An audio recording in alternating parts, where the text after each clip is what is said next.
médico geral João Manuel Correa Ximenes informa assunto ne ba jornalista televisão Timor Post sábado loron ruanulu resin rua fulan juinu tinang ne iha postu saude malua dili. Além de ne mora seluk tuir mai maka moras diare ho total kazu hamutuk atus hat depois mak moras kulit KBS hermetitis nebe hamutuk atus hitu.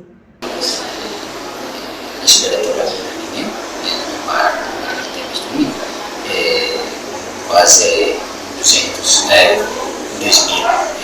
caso, quase 3.000, 2.800. Fulan leia.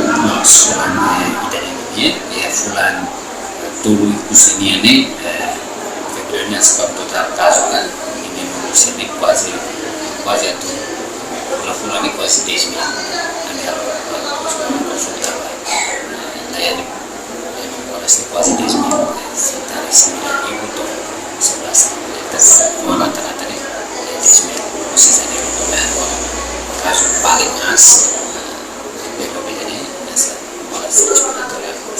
kasus sih tapi tidak ada mengas Além de os casos sirancelo.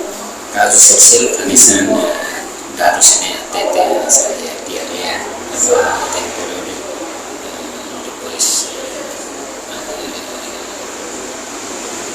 tempo na sedenta na fatina de São Paulo caso dia la Paris mas existe quase 400 casos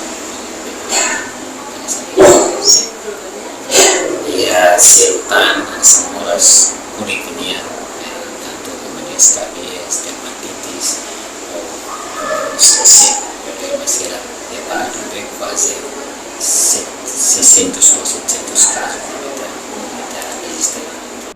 No tratamento ba moras inspiratória aguda niang, netuir protocolo standar nacional, fo tratamento baseava causa, usi moras inspiratória aguda nebe iha. Entretanto, konaba stok ai moruk iha postu saude malua, baseava política nacional, nebe iha kata, postu saude utiliza ai moruk tuir standar nebe iha, hanesam paracetamol, ibuprofen no amoxicilin. Reportagem Celestinha Falo, Televisão Timor Post. Janela informação ba Emma Roto. Atuatena informação atual diagliu kita halua. Hane hambutão subscribe, like, halo comentário no faixa do media social Roto.